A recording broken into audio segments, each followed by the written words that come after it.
Hey guys, Manny from Yellow Tape DFS here to give you my take on Week 9 for Monday Night Football.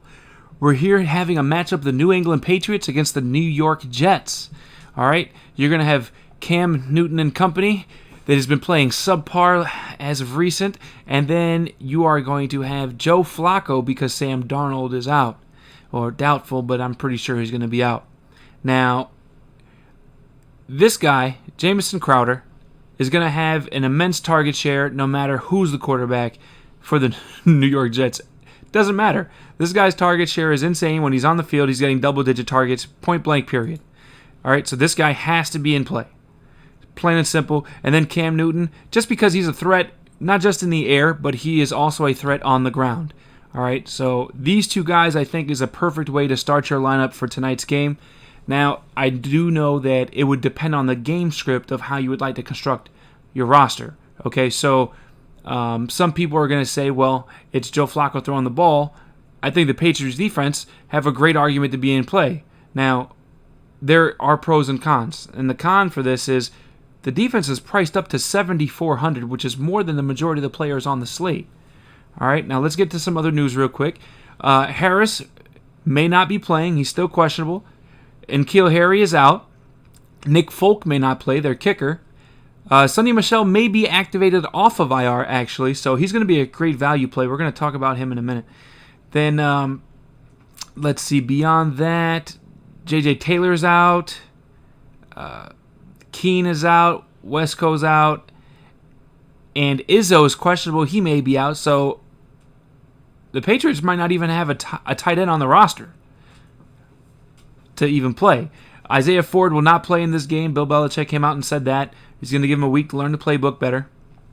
So let's say if Harris is out and Sonny Michel is activated, then this guy just gets opened up for the easiest chalky play for 2,200. He's going to get a large bulk load of the runs and touches if Harris does not play. So that's something to keep your eye on. If you're under the impression that the defense is not going to make a difference in this game, then Jacoby Myers and Damiere Byrd are going to be the guys to target for Cam Newton as far as the receivers go. And when it comes to Flacco, you have Crowder, Mims, and Perriman. All right. So Mims and Perriman, they're pretty much equal. I think a lot of people will go to Mims just because he's been in a little bit. Perriman was coming back. So going Perriman may give you a leverage play on that. So that's just something I'll keep there. Frank Gore still gets double-digit touches of running. I think he's a decent play for the price tag of 2,800. Not a big problem there. Beyond that, if you get any lower, the only lower thing is Herndon. You know, he's still gets a couple of targets here and there. So there is the ability of him having a breakout play that could break a slate for 1,600. You know, he's cheap. That's just an option. Now, let's say we put Crowder at captain, or yeah, let's just use Crowder as an example for captain. We have Cam Newton in, Sonny Michel in. Normally we like to go 4-2, and at this rate, it looks like we would need one more. So what if we put in Flacco here? So this would be a lineup where you have Crowder at captain, Michel, provided he's in, we'd have to watch for that. Perriman, Herndon, Flacco, and Cam Newton. Now let's say Michel doesn't get activated and Harris is out. Burkhead's in line. Okay, so you still have another guy. This guy, he's good on the ground and in the air. He's a catching back. Okay, so you definitely will have your upside with Rex Burkhead. James White, he hasn't been seeing the field that much. I mean, he does, but he's not getting many targets. He hasn't really been performing the same since the incident with his parents. All right, now I don't know if that's a coaching strategy or if his head's not in the game right now and he needs to mourn. Either way, shout outs to you, man. I hope everything gets better for you.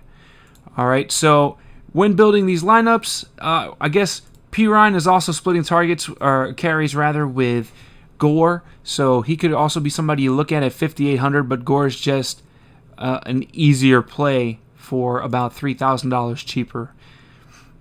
All right, now if you do like kickers, Castillo will be in. Okay, so you can go to this guy. The other guy's already doubtful, Sam Ficken. Nick Folk, if he's not playing, you can't target a kicker for New England because that is the only one listed on DraftKings tonight. All right, now if you think that Cam Newton is going to have a terrible one, Jets defense is 4,000. All right, so we'll go ahead and we will rebuild this. Let's say you guys want to have a heck of a time. All right, let's just go and do something awkward here. We'll play both defenses. This is a strategy I've seen many people use. Let's say we played Castillo here, Crowder, Cam, 71 left. You can have Demir Bird, maybe P. Ryan. All right, so this is something else. If you're just looking for the points, if you think it's a low-scoring game, these guys will be in the game regardless and still accruing these points. If you think the defense is going to do something and help, this is another way to construct your lineup. All right, but once again, these two guys, Crowder and Newton, I believe are the ways to go in building your lineup tonight.